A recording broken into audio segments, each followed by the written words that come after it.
sekarang masih terjadi perdagangan, masih dijual, gitu kan?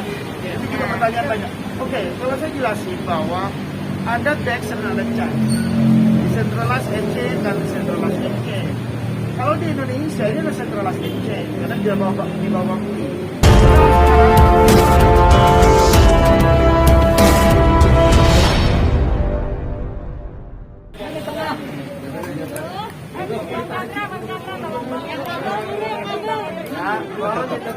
Mohon jaga jarak ya.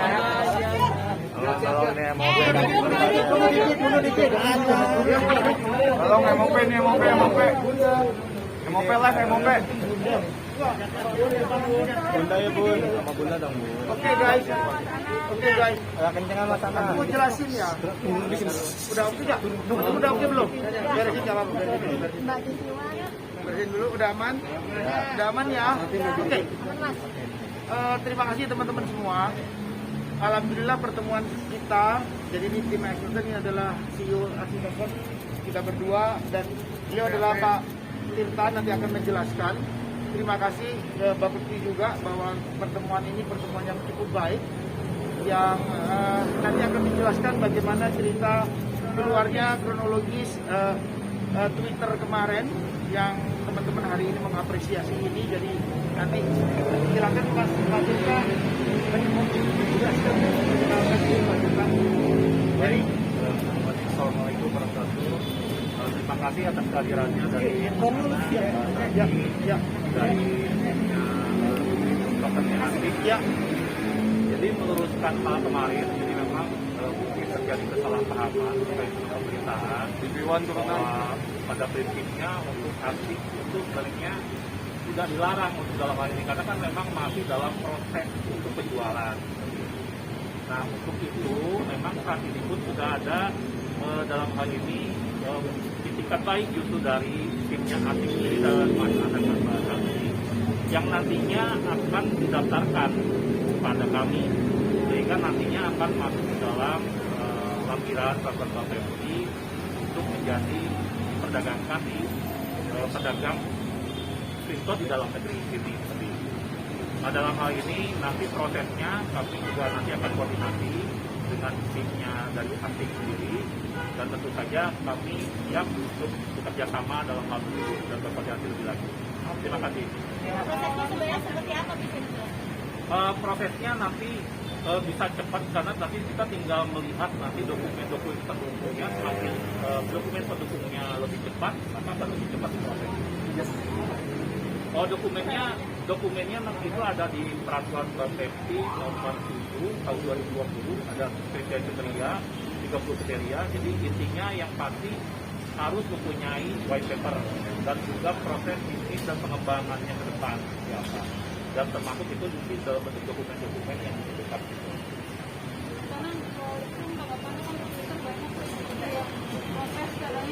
Jadi teman-teman intinya gini, intinya kita bukan dilarang ya. Kemarin memang dari Bapak juga kan tadi sudah kasih tahu ke kita bahwa bukan dilarang, tapi kita memang sedang dalam proses pendaftaran gitu. Cuma karena memang kemarin bahasanya dilarang, jadi banyak orang yang salah interpretasi apa ya gitu.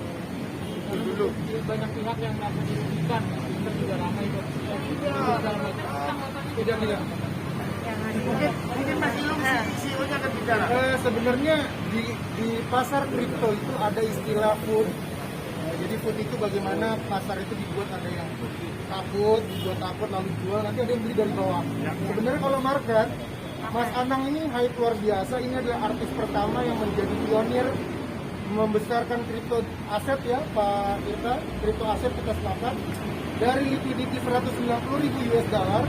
Sekarang liquidity kita itu ada di angka 3 juta sampai 4 juta US dollar. Artinya secara market cap juga luar biasa. Jadi kalau ada yang bilang kita rugi atau apa segala macam itu sih biasa lah, itu biasa dalam kripto biasa. Aturan mainnya kita nggak ada problem di aturan main yang maksud kita nggak tahu. Jadi aturan mainnya sih tidak ada masalah, kita panjang. Jadi nanti token Asik ini akan didaftarkan karena nanti kan akan diperjualbelikan di salah satu pedagang ataupun nanti ada beberapa pedagang. di dalam negeri yang sudah terdaftar di Bapepti pedagangnya. Jadi karena perdagangan sudah terdaftar di Bapepti, maka aset kripto yang diperdagangkan oleh para pedagang sudah terdaftar di Bapepti itu juga aset kriptonya harus dilakukan penilaian.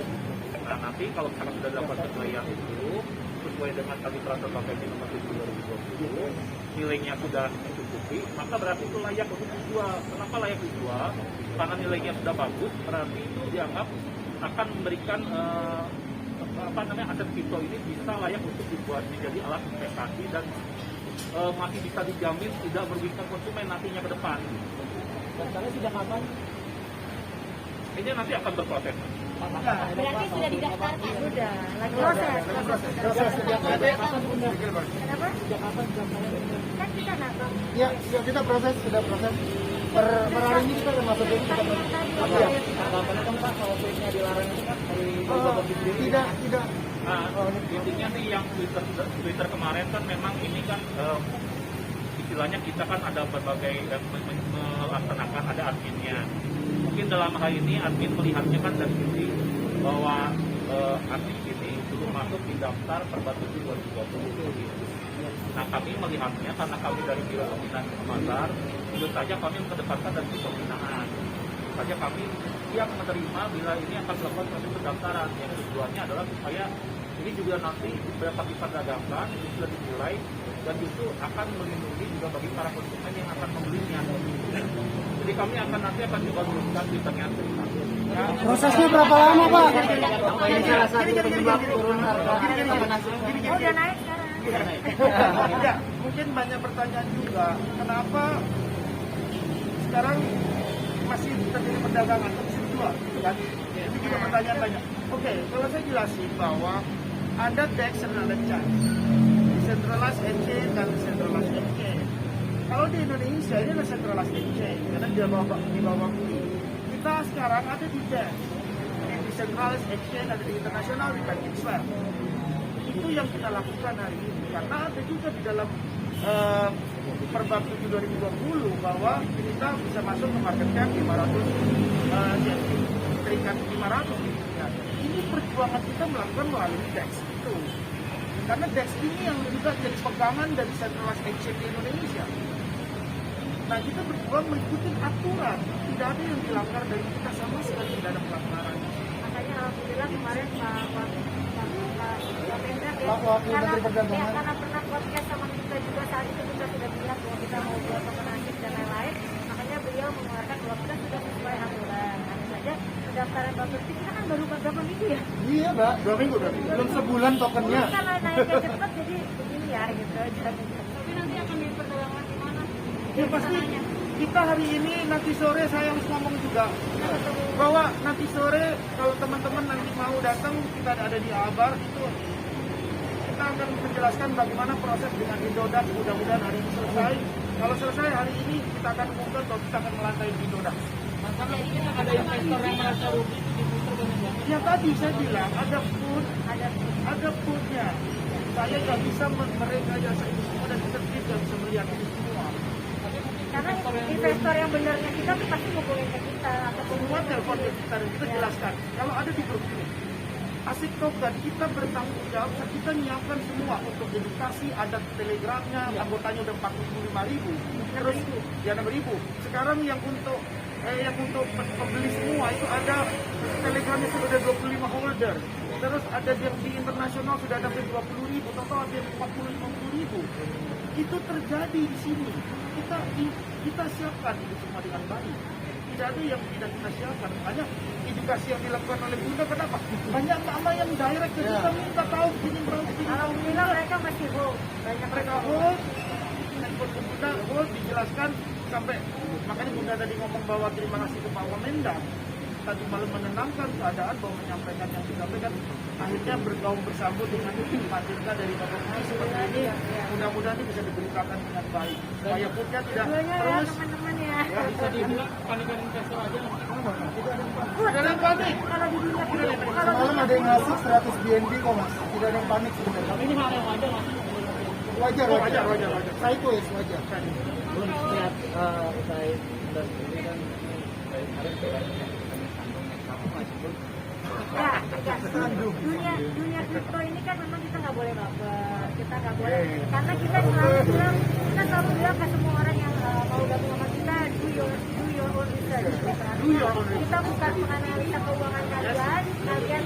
Untuk orang yang tahu kripto kita udah enak menjelasinnya, tapi buat orang-orang yang baru mau ikut sama kita, memang ada sedikit kita harus lebih lagi effort untuk memberi mereka pengetahuan yang lebih tentang apa itu kripto dan apa yang harus dilakukan. Terus kan memang tweet kemarin, makanya kita sampai datang ke Pak Tirta, kita bilang tweet kemarin itu membuat kita memang kemarin sedikit lebih sedikit shock, karena banyak orang-orang yang tidak paham dan dipermainkan lagi oleh food tadi itu orang yang memang dia nggak suka aja karena kita kemarin luar biasa kenaikannya kan gitu. Dan lagi kayaknya nggak layak kita membicarakan masalah ini. Kita hari ini mempersiapkan, Bunda dengan saya mempersiapkan tim lagi menyusun rencana. Kita akan keliling Indonesia 1 bulan ke depan.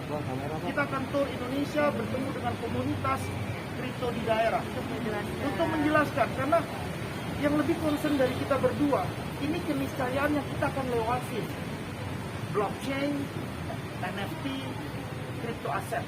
Ini bagian dari masa depan. Kalau kita tidak mengedukasi publik dengan hal ini, ya kita nanti jadi cuma beli doang, tapi nggak tahu fundamental yang bisa dibangun dari sini. Nggak perlu, insya Allah nggak perlu. Proyek kita semua jalan. Ini long term. Waduh, mungkin Mas Ya kan? Patin bisa jawab. Patin bisa jawab. Ya, sama tanggapannya nanti mohon agar segera berkoordinasi dan daftarkan juga dan siapkanlah dokumen-dokumennya sesuai dengan peraturan Kapolri nomor 7 tahun 2020. Siap ya. Prosesnya berapa lama Pak untuk disetujui Pak? Prosesnya nanti tergantung kesiapan gitu. Kalau kita prosesnya tergantung kelengkapan dokumennya Pak. Setelah kelengkapan dokumen kita lakukan penilaian, karena penilaian nanti itu nanti bersama-sama dengan asosiasi. Kita ada 2 asosiasi, di kriptonya ada Asosiasi Blockchain Indonesia dengan Asosiasi Pedagang Kripto Indonesia. Jadi nanti tergantung kecepatan juga penilaian dari stakeholder kami. Kalau stakeholder kami sudah penilaian cepat, ya kami tinggal merevisi dari lampiran, karena ini kan cuma menambahkan di lampiran saja, jadi tidak banyak berubah aturan. Biasanya berapa lama prosesnya Pak kalau dalam pengajuan ini? Ya nanti kita lihat lah, kalau kita kan ini kan biasanya juga memasukkan lampiran itu kan diakumulasi dulu kan. Ada beberapa, kalau satu keluar kan nanti peraturannya keluar kalau kita ganti gitu. Oke ya guys ya. Terima kasih ya.